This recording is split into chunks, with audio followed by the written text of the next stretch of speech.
Yo, nkai mutana no na connection ole mantara bete arim bake no wala nata no go mbal be hakada no nin kay nata don nakacha dum nimme yalon ko no se join non kannan kela kuma kendolu di about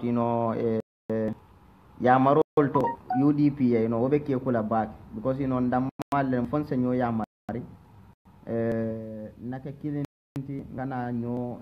sanka kana nyo sanka because ibe bi kono sama fanam mira maybe ni ko be mo fanan landa tambi malundila akana ke kudi afanan ka fole ko abe mal fasale ke do kam mal nyanta include la wol dol no nyota nake bakini ba patiyo ni mo akilim patiyo leti bala ko si kam fa nyawnya please alin kana biya to namari tinyaje nin ayataran kombe fati kilene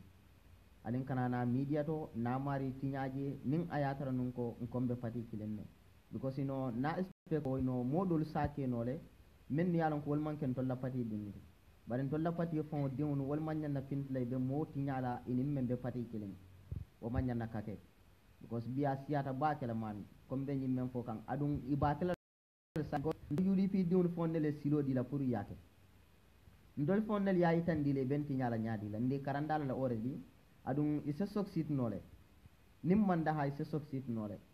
nyamira say na nyo ya mari na mol kumandina yena patio kan na try rek na stop ka nyo attack ka nyo tinya ka nyo malundi amang aten sambala nya because birinya ning programme nyinje men de about suntuning bamba ayni yokyale e ko understand ayni yokya bari naje don nalon ko to nyanta ko nyinti nalon ko tinyar la na pour kamol jutundi nyunula because membe kerim bi laftale UDP jikita momola momo UDP diwnu kam momola ku momoy itol pambe ta ye mol jutundi la adun tol manya na sonna wala nyanta wullale nanna kato beke na UDP londi naje ko men ko UDP mo batilin fakilin patiyolati mo la kuta mo kono mo te kamfare mo kamma natra nawoke nin ayatran ka nyok mandu nun telephone to ko dol ka fo banta te ite fola ko dol ka finti banta ite fintila alin kana jibe ko men ko karino kari bikan na kolta wala karla namba tembolo na biket la kolta asekeno aka modo la koltale ni yemme jala karola UDP diuna muti ajibe ban komen altol mo jellem bakilin fakilon ti korda kono alla korda ko nyin fal ka samba alla kata lalto ba al ka samba ka alla kabila kata alla korda kono al bakilin fakilon tema ko men dundal tema al kata si bonta balto balita kata dewa abikata kata banta iko understand aldam mallel si wallan no yalon ko to manyin anin karla ko la bata nyokan batu nata kariya banna ki akan iko understand mero fon ko wulle na ta moya a fon diuna ko akata moya me yalon kalon ko ndin ka yole munyinti na diam taya bakumo mule akata ya ka fa ya diam ma dinwe amma ko sa diuna le amman ko men ko amman hanya dinunya barake mine kamba purino promo munya dimunin alfa tema men nyanta kala wala ke adunya man be wakili wala na muta ko men ko UDP bakilin fakilin adu mota kunnan tema mo kana mo danku mo be men be fala mo kana mo danku nanan be ke kilinti nake bakilin fakilin uti nake nganya kilinti na nyomuta nyamira wol mo kudi men betata nin na oke ron e bajira ko men ko non tota kuya nola adu lafta men nan basot lale bar nin ayata nun ko non kombe nyoti nyalale mbe fintla media to non na nyoti nya men diata nye wonta politikote adun mba fulale ko men ko no woten samba nola nyato ha nina woke woten samba nola nyato UDP na kullo menti nan na kullo lu muta e ko ndasane nan na kullo lu muta ninna alfali ke kilinti adun natara na alfali fe wate e ko ndasane ndol men fanambe banta jang ndamale ke kankilinti nake bakilin fakilinti na nyo kumandi na nyo advice yoko kuje mola karola ko leata nyawnyang akumandi ni akumanda bela kumo moylale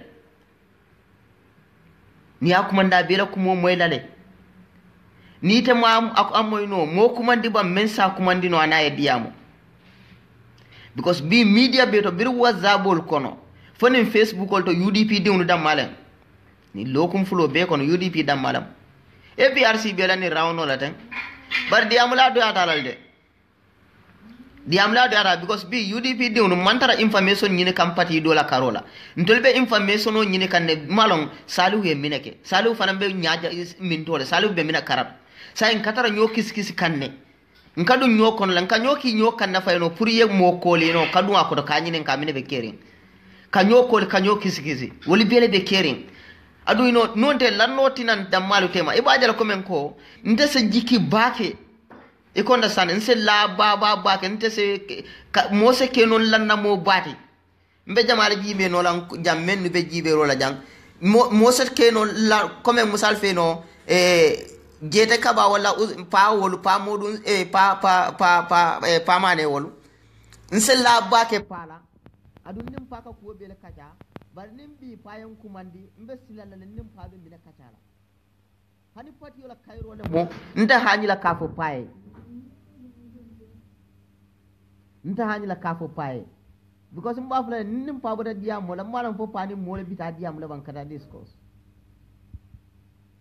e ko understand lanno le tinyata ndammalu tema sai adu wala lanno nyanta keno la nyaadi lembe murra badi mbunne na nyokanu nyamin nun kunun na murun na nyokanu nyama hanti na tente nyokano nyinna na tente ka nyokanu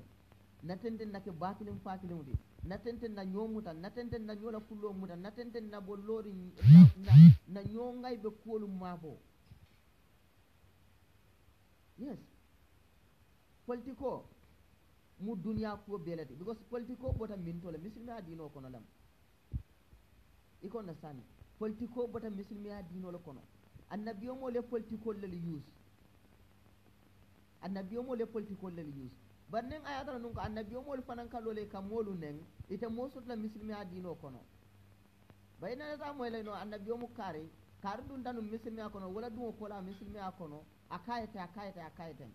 yalo ni ya foy no ni ko sai ka fal ko men ko no arab karan non nen tenen de yeto qur'ano karan no tenen de e ka woli bele fo bari no we don't care about it because you know qur'ano kono no politiko be bota wala jamal be lore jam memba fala ko kila ya la ki annabiyum ya be kala fa bayno ama mol kuma ni nam politiko la men yalan ko be ba no ma sai bol men yalan ko yedundi bilal bun rabaha e modundi e ka fa kenno me e hamza fa ay politiko la yusa ka adundi muslimi adino kono Khalid bun Walid ya politiko le yusa kan Walid bun Walid wala politiko yusa kan kaleta ro safa kata maka ka politiko yusa kan furay na idum muslimi adino kon wata mba fulale ko politiko nin dia mo men bebe kerenta nin ayatara nun ko ntam amanke ko men besila nen dro lella barinte sabe de da nole e ko understand politiko la ka dino la karola da alman kampa dabo kambalte dabo nen altente nen alta mo ko tawnu nen men be nen kan because mbebe kukilina nin atara mpaleta de daro la alinna de daro ke nkana tinyaro ke nkana tara kamfare wate na politiko use nyasiyo be nyama because imaje bi altol be kamfare UDP dewno to nyala mba fula niyo kuyata la malu tale because na ko lel genni wate kon men yalon ko a UDP diw be la malu a UDP diw be la niyo kuya bar wote de dano la ni social media don tinan ko bo makato bayla janne tinan ko be wol molu nenna janne ndata o molu kono menni bo kela because non te mu molde me yalon ko nina kuje memman diyanye memmu ni ku yakoti nka kuma ndol ke telefono do membe jenna fo walla nin kullo bunne be je non nataje membe jenna fo ite memma ma be nay tan dila mina mula boy dati na foye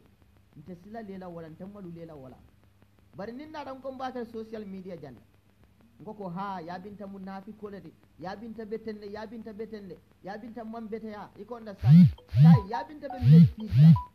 ya binta be murra ko mala ba fahan sa be tenten nala ba iko understand because ya binta fanan be hamela la pura mur nan facebook oto ay nejo salu ke mo barota ay nen dro men kala bar ya binta nana te mira la ko ha salu ke mo barode molu nane nen salu ke mo baro wulta diamuda walla molu nane salu ke mo baro nen taw ya binta wulta diamuda wata san jannimbe salu ke mo baro attaque la ate mira la fan kankol ko because molu fanan be tarraduma men yalon ko wol fana mun nafi kollel e be pati yo kon la bar nani nyo sabola ka diya woliye nte kuma ni no la ko man tara patiyo kono de ibe patiyo kono la bari ndam malla ni nyo sabol ka diya wolye wol fanan be yabinta ko lale kaya ko mine yamule bi salu ke mo baro kam men fo yajen hanna atara yabinta man pare kana salu ke mo baro respond wo mo la kumandiro nko yabinta nene la moy salu ke mo baro la kam men fo ma ba nene la moy ba sai yabinta men fo sai yabinta bo kala minati aba kala ko men koydo malo ba kan de bara ba kala ko sai mbatu nake mal fasa jati ba ikonda sanne sai mfane findi nake mate yoti sai yabinta la diya moy mo jelle si kafo kono mo jelle kanta ko li ka fanyi ko yabinta la message o fo wodi nyanan mo jelle kanta ko li ka fanyi ko maymuna sise dabo la message o fo wodi nyanan mo jelle kanta ko li ka fanyi ko ibrahima sane la message o fo wodi nyanan woto sai ibrahima sane ni maymuna sise ni mu yabinta walla diya mu kono ka diya wolye fo bi wolu la fa UDP le keta mo ken lodi UDP kono sai ni yabinta nen mennu be la fa yabinta la woli be be kamfale ta kammale adu yabinta be dawode ba fule bulala yabinta noma because yabinta le wol sije yabinta yalon amalo wole wol sije badu no anna politiko no politikon te nyoba na woti wallahi politikon te nyoba na woti politiko manke nyo kaja fodi politiko manke ko nyanta bulala nyo no mala kanyo ngai boy tandi nyola politiko manke wodi sako UDP to nyala diamu kote bay no laje because you know party bala mu UDP amanke party ndindi adum ate party bate soto no la kafu bate soto no la fo kanna waliyo se taraje bari abeka keno nyaadile ko be ban hada mayale mu kachale mu ikonda sane kachale mu mbe kachalale nala fi nsondo mo kono na nyoka nun sondo mo kono kane la moy kare ko kare betenne kare ko tenne yaje ndeka sila telephone diamo la bak wallahi mo jama kan la moy ibe hakole boyen lanya because mennu kan kole akan sila le mo mellong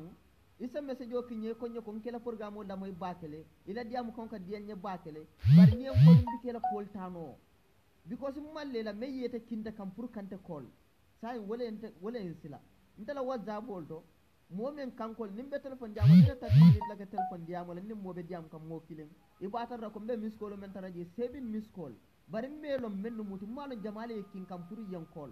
hanna ya tara ko man taran call kan nafi kala bari nte lano li la because minam di moma la mola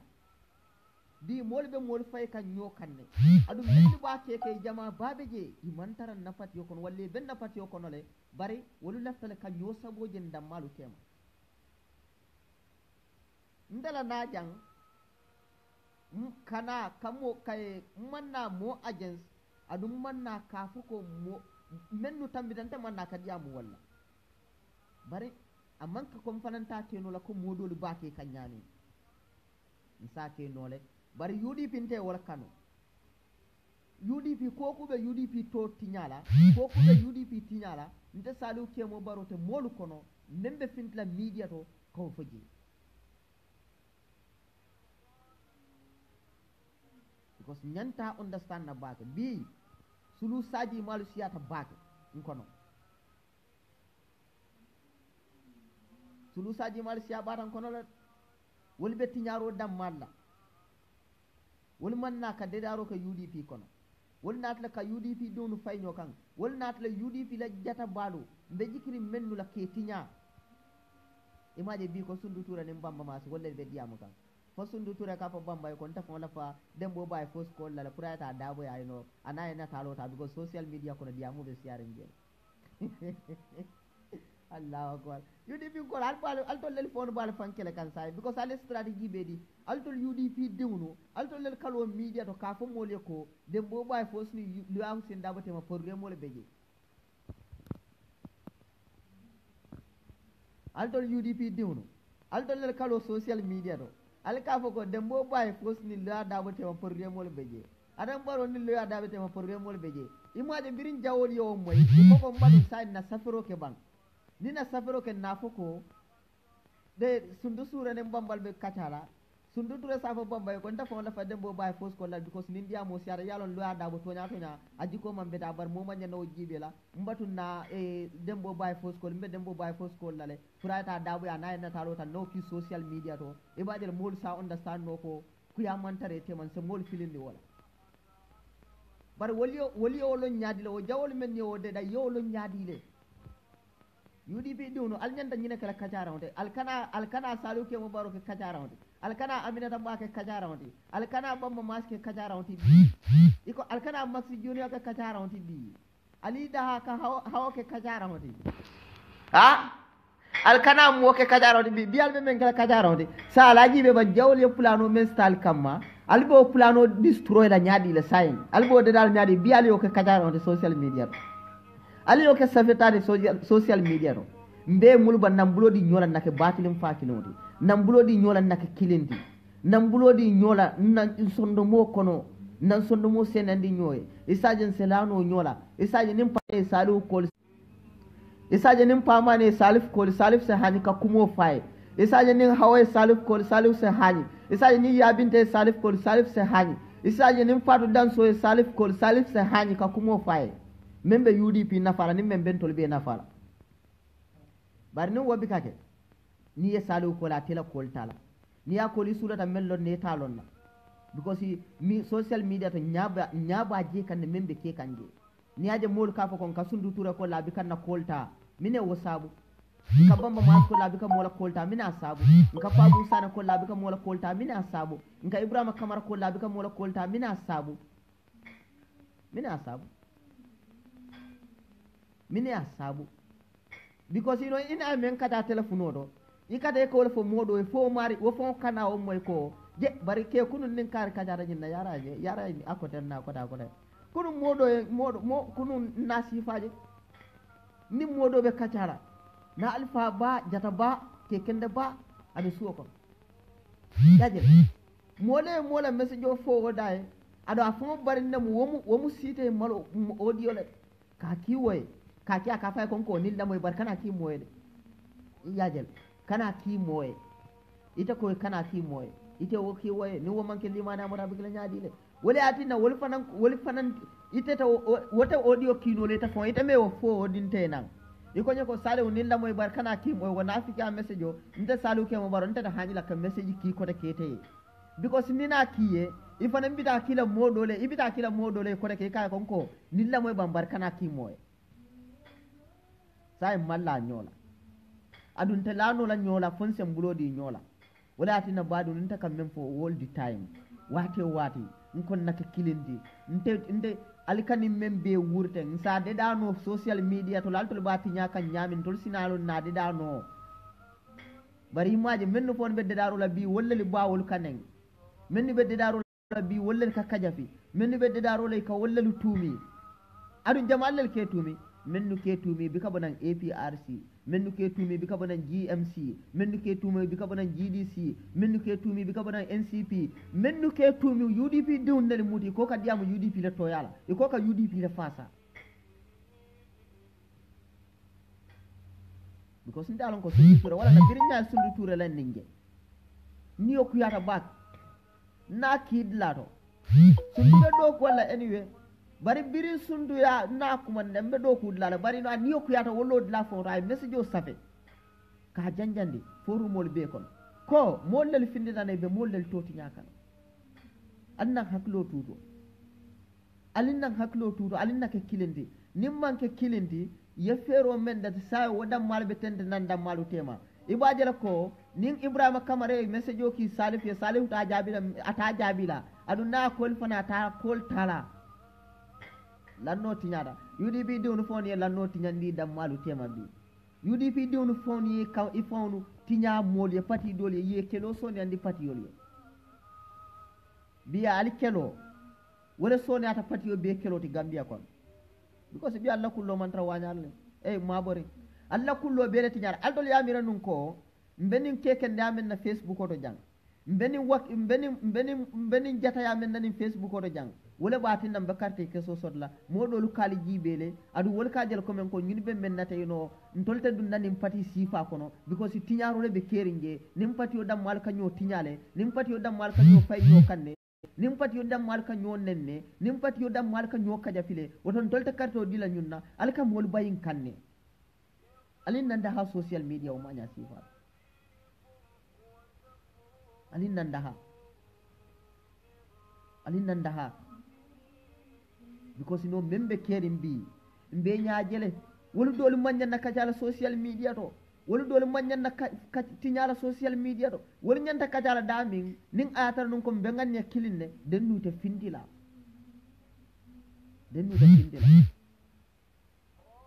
wallahi dennu te findila bari man kaja jele mbe nyoti nyalan tol ko sayin ha sayin mbe nyonga bole nyini kandorong hani te fo mol kam mol kin kandana pour kan kiskisi iben kolla bari malon ko ning nkanyi men kolten nta se mobile koltanole adu hanni me yere ko yaki dunia dawoda mol balo nala ko no nimmanke nafiki de mo kurunta because nta la fa kayro la la fa nimpati wala nyaato tal ba niaje mbika kol dolta mbika lo kankole mun dalil la adu nimpor rembe keri membe de dakan nienta kolin ta tala because imina mem folanye asekeno wota kala for remo ni de darawti for remo be mem ko do te kana wala tinyante nte te la kol tanola adu nte la fale for remo be larin damin to wobe bang bare bi membe tonya fala UDP dewni so bosia batan damalu temal ndammal be sobirim baake nyolal de ndammal be kamfarim baake nyo kammala de ndammal be siri nyo kammala de ndammal be siri nyo kamal yalo ko bare qur'ano membe je konna nyomuta misilme ya julola badi ya julola kana fata nim fatata don nka fwa bella alka fwa bella nali fatata al siyata nyawonyang nali fatata ron alka fwa bella o fato ni mallafi walla bi to nyala programme be kerino about baro youth movement wotarda ta ku kan fobi najo woto fon fatale wo kafo nyim fon fata bi mal fasa jala be je memba nyaton kala dam mal be kafo nyim kono adu woketa do ku kende bat baro wobe ko la UDP dun mine be nyonen kan iko understand e be nyonen kay be nyotumila halin na nyomuta nake batilin fakilindi ntollel be pati killing patio bel ko korda men keta alla korda ko alla korda ngaybo alkana fintindi dunya be nyaaje ngaybe kuba mem keta korda kono alkana ta si banta baro ka fuko ndolla korda kono bini ngaybe ku karle keta je nin sama kuna tana ibika diamuno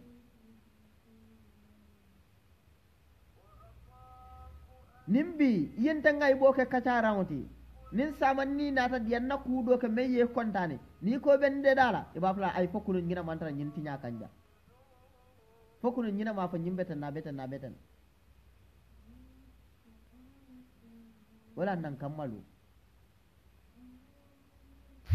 wala nan bika pare ka nyonen wala nan bika pare ka nyoka jabe wala nan bika pare nyinna ko UDP diunu dammal neje nyola wala atina ninte nya sifa jan ka kumandiro ke nka mol kumandin ka ko anna sabara lin kana woke alin kana nyo attack ni media wallahi nimmembe sonna ni lokumu be kono UDP lebe fo kanje karbeten hipokiri wo safeta le no bi ning ata nun ko buko lemo ning ata qur'ano lemo aya wili kilin keme kilin safeta le be Facebook live le tamem be call kam Facebook la please kana be live la bi hipokiri moli o mira fenge dolde wadam malbe safeka dum bi wobi kam mo kam fa moli o jela ko men ko womu gambia di on nakachara onade gambia di on naf jimin dawna mo woto wo bawo hanni ko karbeten rek safu ko hipokiri la mate yes hipokiri sorotal barsay men mu hypocrite ni finda media do iko be law hypocrite ya ibe bulale le be kumol fode say be minekela ibe ajawel lal wol be kam fa kulale ado asekeno amina kelo le sabula asekeno abe modo le bon lal kan sayin alde be minekela ali kumandi telephone to alni yakata wo be bola nyaadi la anabi banna nyaadi le UDP doli alfa kende balel so alaji modu sane be kafo men kon alaji hujen dabo mu fati o men lidati ke messenger me mu patio men nyaton koti sen pitas be patio men kono moro wonta pati cakandu de UDP Allah mo jelle fata binal to dam mal kan nyokele baral nyina ta ko Allah mo lu fatale almon pindi kawla right fight ko solo sanne pindi da dalilo le kan ko mo jamal fata UDP sadio kun jan san wala dim mo ko don yaaje be mo jelle fadi UDP diwno al wala ko ke kataron to baral to dam mal men nyanta patio lola al to men nyanta kala patio la sama al faluti ni dal to dam mal nyo ngay bo landi banta wallahi sama hanna dal jadal ko min al te nyo fasa lola al kana labanta baake al dam mal kinyara UDP diwno ndana nim platform o kan jang man sulat lala de bar jang mote na jayi ko be mole tinyala jang adun tata mo tinyala wallahi ni se ko sed li ku ke memman betea sed li kuma dina diam wallahi ko wala atin nan nim mo ka kadano because mol mendu ka ko mol mendu bi kalo ka ko salu ke mo baro mu tonya molta ka tonya la ko bar ni salu ke mo baro mistake dinke wol mendu latala walla lu ka findi ka salu ke mo baro bane adum bi mennu ka ko kunu mennu ko sedli mu tonya molti gambe du na la ko en jaa men ye sedli ko mandi ko amu tonya modi afi nata jalay bar bi sedli ka fenke oto say alna tenta wala ba because nyanta jibe la ko nimbi hanibi ni sedli be ku keno ni sedli manke alala annabi yo muti ni sedli mistake ta ni nata Facebook ono ye sedli nenji sedli farambe mine kala ba kala mal fasa jalati adum momo be sedli no be kampalale woton ko alinna muta ko hadamadu kam mistake adu hadamadu be mistake lalati jimin lalati na mistake dinke ni ko ba attack la kakafo wulinda kamma ka sojarol kumanda kamma ye mitinga kamma yeta pour yakele yafa wallahi ali ba fala la bara fana baral be fere sifa la sai ni te na bika keno ni te akumanda tela kuma moy non ha nalon ko to na sikeno ni na bamba mas kumandi bamba mas ni sedli la ko la bata nyokan tuma do nim bamba mas kumata nyaka malu nyalale mbatu nda ko bamba sedli kumandi ko sedli ko kedan amman kan to la fati wala nyata ta sai nala ko nim bamba mas la ko fay nyokan sai nim bamba sedli kumandi tuma do sedli be finla na mina ko nyinde dalale barate ko tin tinyala ko deke mennu fana mina nen dole tenen ro ke ko denna because ibade la bamba sedli kumandi bar bamba fo be murna na Facebook oro nko andani ko stop e ko understand en tol kacata nyinna la bantale bar ning alfalu yedey ntolu dinno dam mal fin dam kombe nyonenna lamoyr lalu men yalon ko wol ko tol bi ka diam social media do bar ntol lakuma kawnu kala fi wollella wol mine da halal lamoy lale adu be badu no kuma dale ba fle ko alkana nyunu lamoy nunu ka be ke nyona onet e ba fle na alkana nyunu lamoy ka be ke nyona onet so anna try UDP kafu baraka malamu UDP di kafu kendera mu UDP di ni kuke ni alon ko nunu men bebe diaspora jang ni woli be salu kumandi to kubondi nola kamma ita kubondi nola kan sai alfa kilin kumandi so ko ma anna da salu la namba tabul iya kumandi ya fa ko salu de na jata bala mate akadi amu UDP le naona bara kuma fo janten ndoli ya kumandi la mabondi no abul ite ya kumandi ba yedi ya mai because you know UDP be jikra la mo jamala kala moy ning ayatar ko ko betende na nyama aske no mendu be ba no may no woli be mina fenkelale e konda sound so ningo keda because anana sifa keda janne ba Hussein Dabo wulta mo kole ba Hussein Dabo nara mo kole bar birin tinyaro ta da fa fengera ba wala namba da ba Hussein Dabo bulu ba Hussein Dabo malo mina mata because abika forum la moy foni mo le message men fo dai bar ba Hussein Dabo fone ala telephone sika amare kumandi akaya ko alinin ko bang alla alfa mun tol men timbika kedan tol bika kamfa moy ko mo fon tol mo nyawanyang hanna tara mol ka bon tol pati ko le kanne kanka da finina tanke yaje birim ba Hussein Dabo wo fo we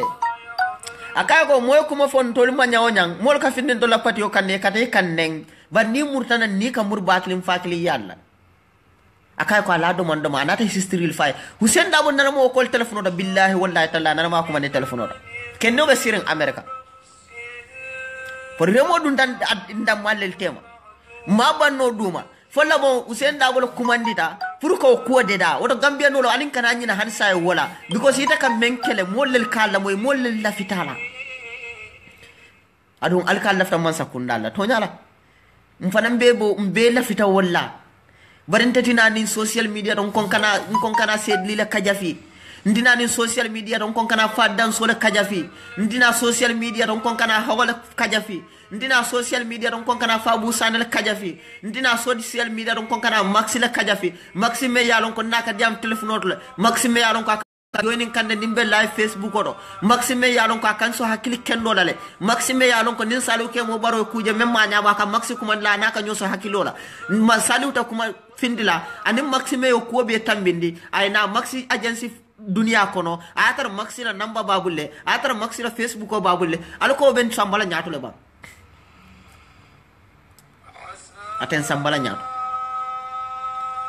aten sambala nyaato wala atin nayno program jama be je UDP program wol lelmo barin ko ndala nen facebook ko kanyanta pour nadia mo jam because as keno itala do ko mum kaja fi roldi ita kala fi kaja fi rolla woto adunta malla fo lanta laftale moliye na pati yo kan nda malla fi moye kaja fi malla fi moye nen nabe kala ndamalu se kuma kono ngo ndamalu ka sonkale nun ka sonka bari ko kana de dal sonka da ko ka woka de dal balanda ka balanda bari fanan kana sona because menno balante kede dalilo sama nan menno sonde yere dalilo sama nina misalo tan na alfa la nak be da hala bat adun te monen na nte silam nyo kama mola kutan kam fala because ni aji ben tolu ni na tuwa du janjibe da tuwa du jang mo jama ben jibe ke jebe tuwa du jan ila boss jibe be ni la boss ka ke nyaadi le do ko la ba nal pare da do ko la kana ke nyaadi le ini la boss ita men ben jibe kanden sai ini la boss ka ke nyaadi le do ko la bar nal pare da do ko la sali kana ke nyaadi la ko dege gambia no de mo strategy lel tala sai na ke bakilim fakilim dum kana kam fata nyonya ba anya anendra taray nake bakilim fakilim nanna alfa fasa na mol kumandina alfa kan ko men tam be tama kan me yalon ko nan ko sama na suksi tamina kelen nye toroldi na wulin na kelen birembi wala na baro youth movement alu wul takelo la awatol ali yakelo data watol wala atina baraka mandunje wala atina kada kuti nyaari muti wala atina kada ku sanjane malo sanjane nyaadi lam niaje bi modol ba diam kan han sai malo youth movement o nyimbe nyaade wala nebe diam kan han sai niaje nte nda diam wala nte kibar ko so je ko atetale adu mol men be je wol kayno wolta sammano la because men be je non wolu nata lon ko to nyato nyabe dami don nimu nafi fi kafole di jam fa kafole mate mbatu na boje wolu nata boje billahi bari akan yoku ya bake ndam malu la nyo atako wakan yoku ya adun tabe men danila na nyo kuma ni telephone hanfin kana nyo kamba kana jibe ko nde nin ku karki karla ni na kuma ndaten dankula wallahi ni ya kare bulok la bonde bulok ring UDP la jarata purale kacha UDP la jarata purale ka ngane kilindi UDP la jarata purale ka batilim fatilindi narama maxi janyala narama mak janyala mak jana narama janyala barina kanu mun kama UDP narama sexedli janyala barina kanu mun kama UDP nani yabinta man nyo janyala barina kanu mun kama UDP nanin aminata bama nyoje bari na kan mun kamba UDP kan do men be fatan jara balal muti UDP adu wolu ni kan men be fatan wala lod la nyanta kala munati wala mu dedaro na be tinaka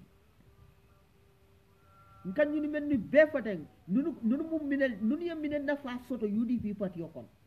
nunu la kuma kaw ka futan min tole nunu la sa to ko mo jelle nafa wallahi nun la safer fon kam mo jamala nafade ila kuma kan kam mo jamala nafade woto bi wolu temo nde malla finna different jeje lafta jela ko nunu temo be nyami birum kunum nunu yen nyokano men soto nyoye lafta la wole tenten hadisay lafta wole tenten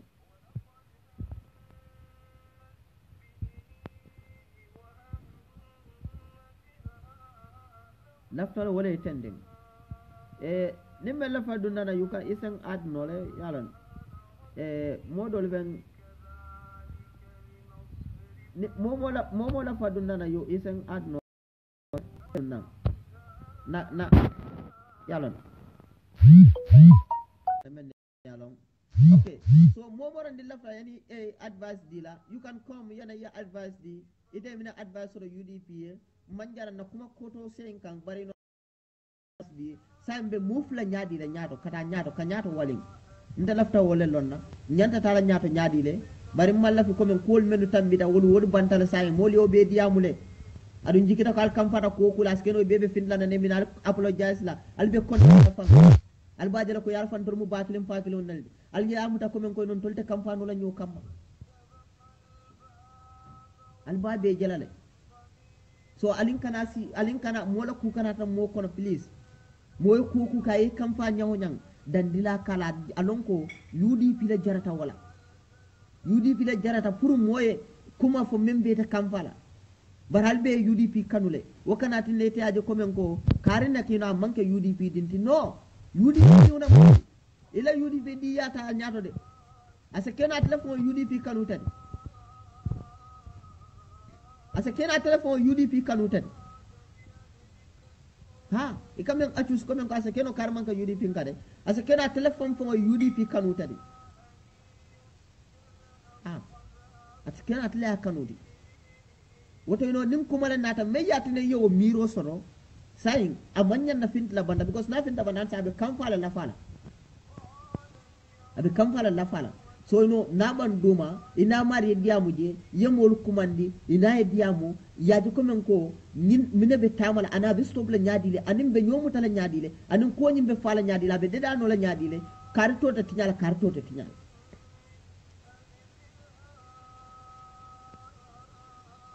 de tinyala adum no kiskisiro no bondi je feram wonte nyaato tade qur'ano ko lata jassasu wala albarikum bada ali kana nyo kisikisi e kam mo men kisikisi e kanyinen ka se keno wol fisi ade wona ni na raji be kam men kisikisi ala pati di yala asa keno wala pati di ya korte tadi anin kana nyo kisikisi alin kana bula nyo noma e ko na sanne anin kana bula nyo noma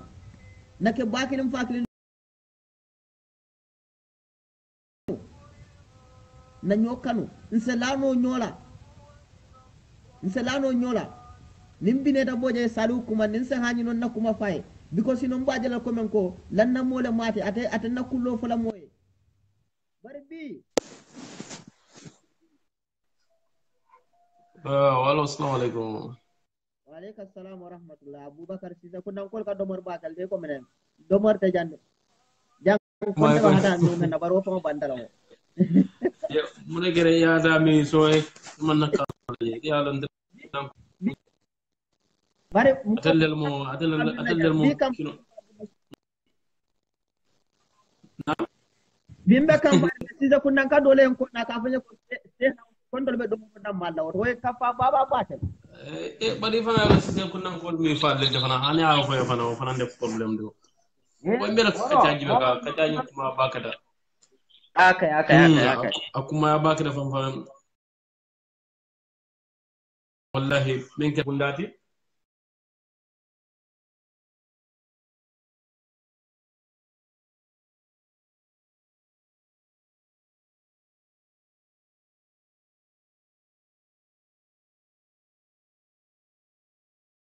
fala dara selo so do nyokan baro o ma kan ko men ko de nyina ko be murula ko arum biya luna nana tare UDP be tela ya jammer be kala mo folo de même UDP tela be yolon ya jambe dun tada fo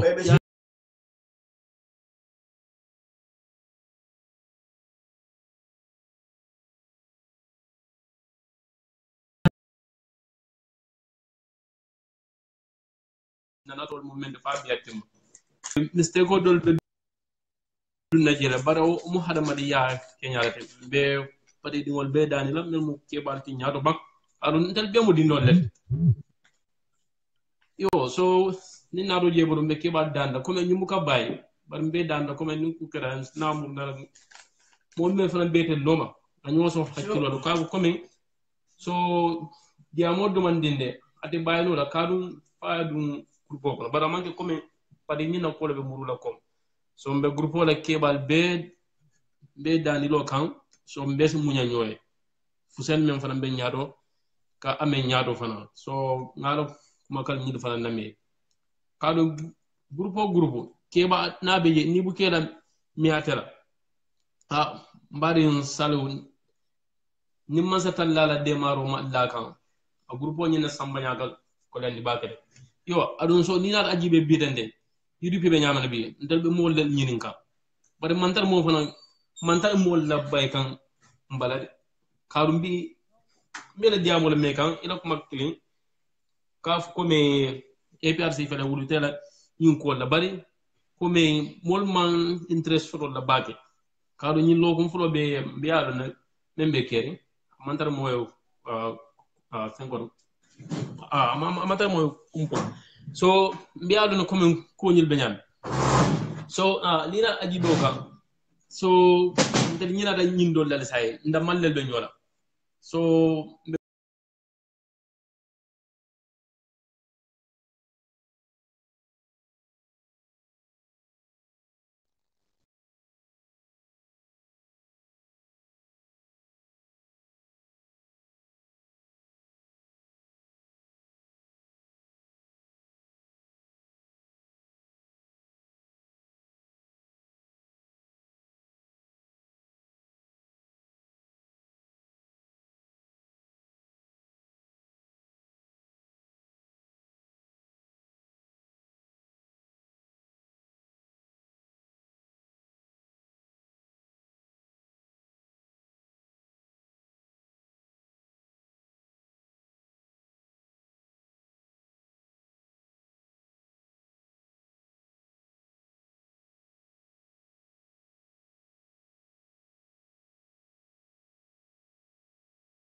si satale I'm so sorry, you know, anyway. I'm so sorry to man to you understand back. So Warbudo, you know, Momo and Dilla Faduna, you can come here and advise the about UDP la. Okay, APRC niajembe APRC la kumo folaje ko nsakata no lale. Akumada back because you know APRC ye kullo lel soro. Adum beji kirin ko APRC be men koro ni woketa adiamo siadal. You understand me? So APRC la ko se kachano le. Ba APRC alian ko APRC dam mata banko tanola. APRC dam mata banko tala bari ino mol be la firi na men yalan ko e lafta APRC kafundle fama pour na se banko nyini. Pour na se banko nyini. Wala na UDP ko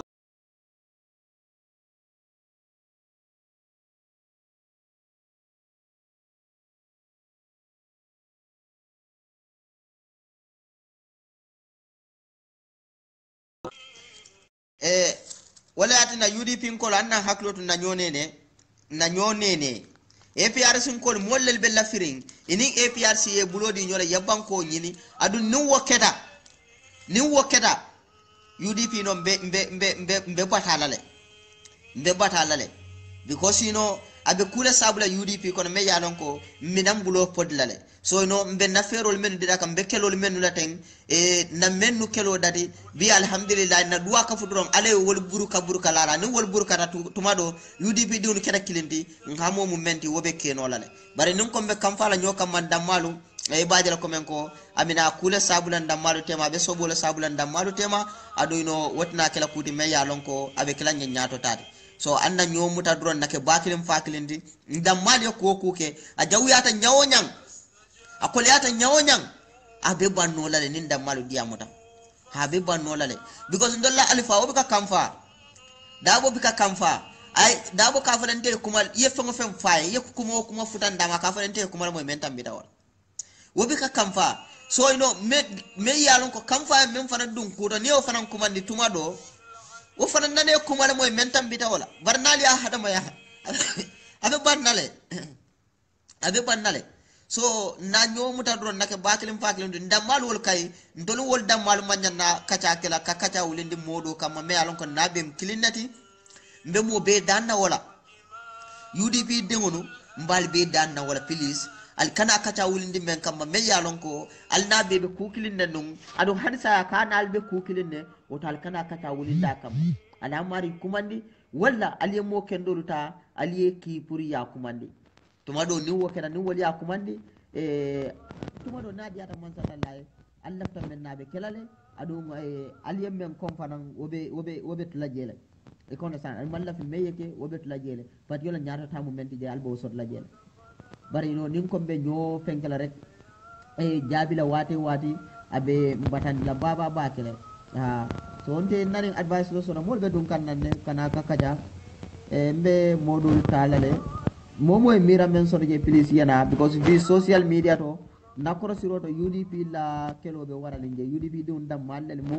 wala be siaren adu wonyanta dannal sayin wonyanta stop landa malu temale natra en nakudo jibe bang na diamu molla ko la men yalon ko be kuryal tamandi kan duma adu ni lonne na finti na diamu en ni manke pati tilunudi adu be mendu tamandi ka alhamdulillah fa baka to mon jata to nya mo kurum bale mali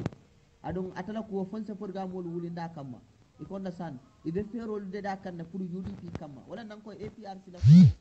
ali kana tuje adal kana fe ala fana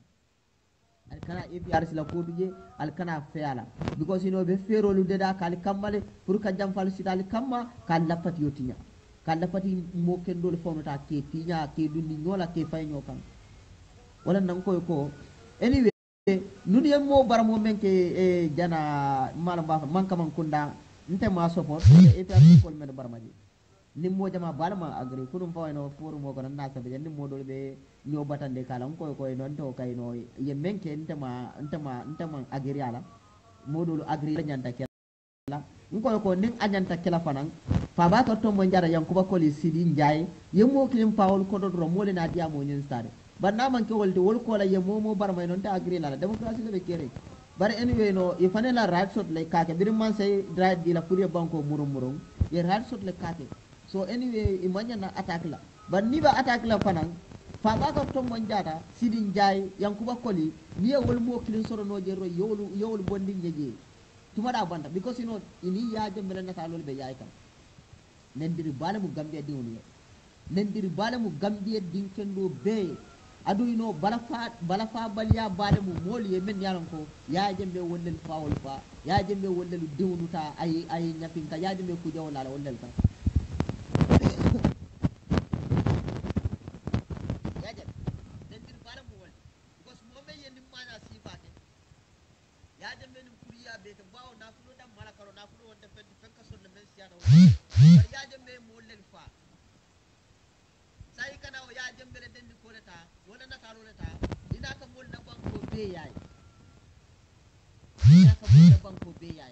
yaro mu bala firim bala hadanyir bala mu wode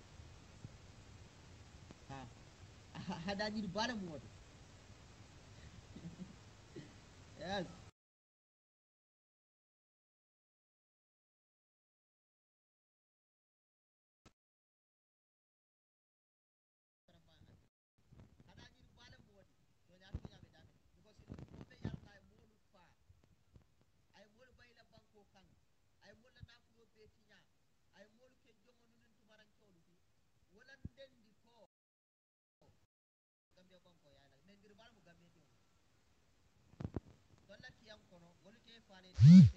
bare wol fayi to dunna je because ya jambe bi kadum kiya so mina bat na ya jambe na tano be dunna kiya wol ya wala adu wol ya dalilo sot la dalilo be but ya jambe kon to ya kan kawna kam wol faja ta du ta dunna wala ada bu kadum je so sa la wol mina bol siraje dolla kiya dalilo bare dalil talibul me bat de bida jaru ta je bawa dalil talibul so da je anyway no anin la ko don but anyway imanya nay attack la ke kelandi ni man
malon nalon bubela connection man tabetare sa ndeta accept la correct o sa nimbe lafta dunna na bari musol fana momo lafta dunna pilisino sa try no le yedum yedu yela advice di because lafa advice dam malakala na sise kunnan ko fana be jang ibrahima sise buba karen ndeta tara correct la connection o kan badandi ngade kan da badan lo okay sise kunnan ka fulale be jambo na woluta na mo kilin tawol kono wala dunna so nadia so mbe men fokan about APRC ndeni moja malama agree because na moja mala safiro janni man agree imanya na APRC ko bunna imanya ne volume albika moy fo a volume woni mbe sasiri nawo imanya na ndala jero to imanya na APRC ko attack lante wala je comme nim wala jer nyaata kilna barinte aje wala nyama adum ma ko nyin accept ye menke volume okay almantaram moy kan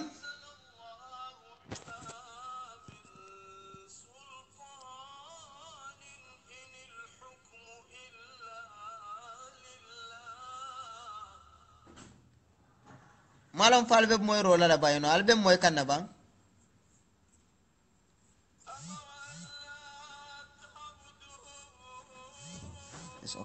okay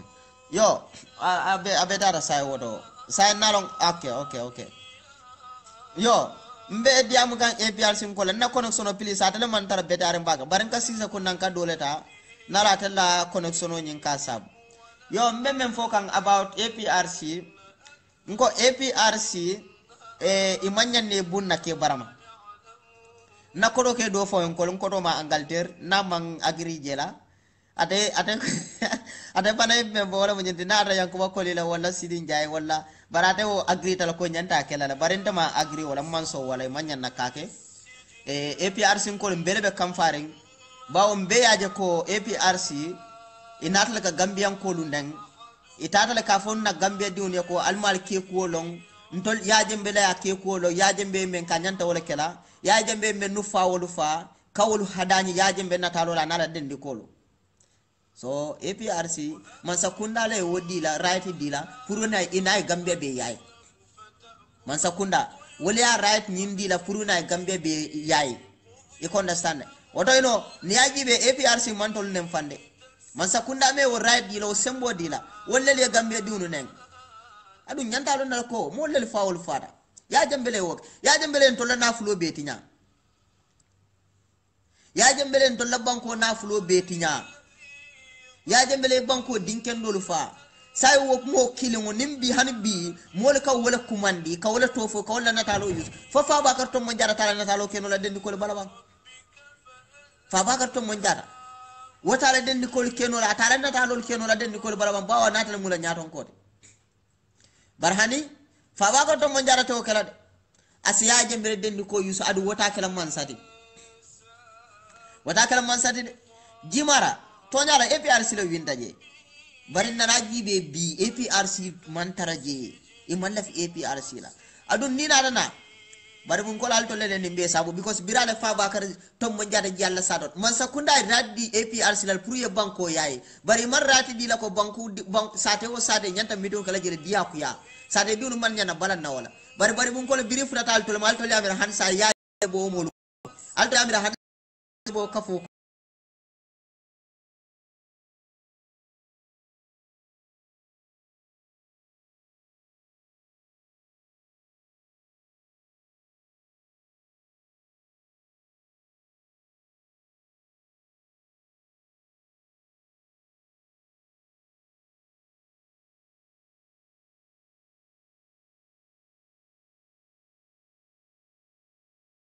ba connection wala mo nga yaje metara ictorial gina hansa bar bun ko ya mira nun ko yaje be gambia wadam mali ati na bar bun ko yaje be bula mitunu dati je yanko ko yo kumol foje mennu diata e sidin jaay kumol foje mennu diata ye fa ba ko to mo jata foje mennu diata walantini ye fansuman kabanko be ya na bar bun ko bar bun ko ni nyomin ko andi yaje mara natalo te tambila jam alman so mitu ko alla sada woldo den no ino ta futala jimara woldo bandola kiyang hani sade killing APRC da midon kala won bawo ya jambe kata dun nan to lakiyam kono wota mi dalil bat na sa ya jambe molbe dun nakiyam ate kila ikono sa ye rat so da kabanko ya bari mar rat so ko jifaro nyanta midon kala jina diaw kyade e mo rat so de wara table man samo rat dilade ndolla sado mun na sado wala hani ni masa kundale mun ningo da midon kala na sado do ita kala je because na sado mun na sado de sako ya jambe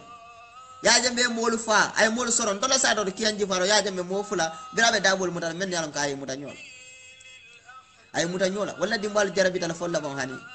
fo birin masa kunda falinde bulat ala yake solo sanda wol fata je wol diwol be gambe bi solo kurma wol ikonda sand mo jella fata je lamaro wol fata wol diwol be je bar hanbi APRC men diate ba ke kan to nyala iko APRC ta soron no yes mambala kana soron ning APRC ta soron no labe asay tanole woto sayin alen kana kamfe kam made yako ku ga dalen na bula jede nadiya ma kanyan ndolbe men kala na mol fandi APRC le kana naje barin kane ataki kelo wala nim mota kambe na ron tamang agari wala ko e nyante mala kelo wala e manyande mala kelo wala adu manyande baramala because e rat sotle pour fane banko yaay bebe den banko men e fana dafra banko men e rat sotla pour ka so kamala niya ka kayno manyande attack la bari nkana fela kuola because APRC inim mollel ye fero dati deda inim menu lafta kafla nyoma next election hari ma kande dam boa allo salam boy ah allo mbi ila boro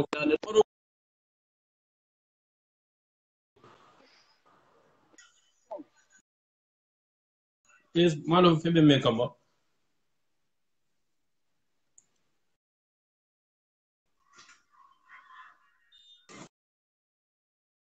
oh hello boy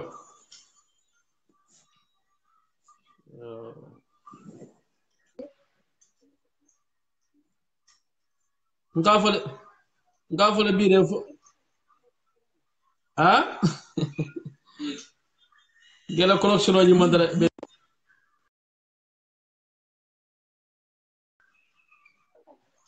yes nke mele sa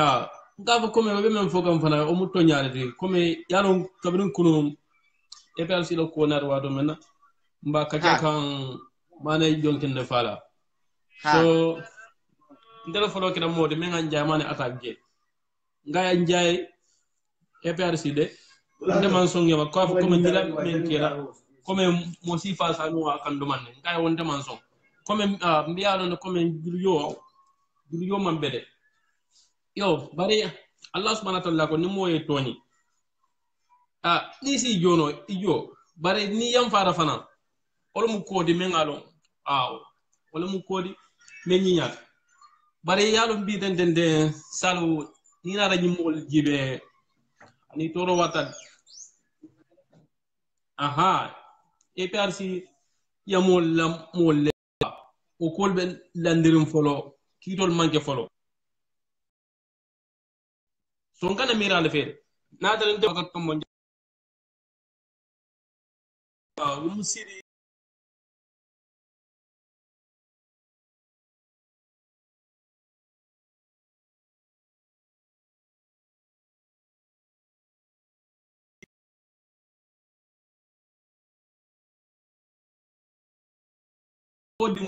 odingol natal kanne comme alsiyam famma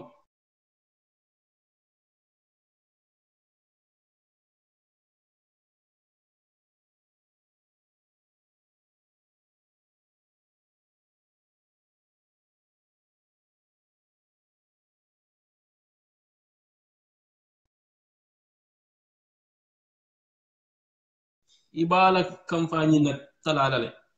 bari ni da fundira nari idela to start wato men tebe kumul fala milalo comme molbe kamfare ibena kamfado fana lalo kan salum biado ne comme wobe kolya ba kele so yo adun buba kanna ko no bi kay abe manere mbaka ko nerugo ni kanna ko mo no dare abe manere mbaka le no walla barsa nke mel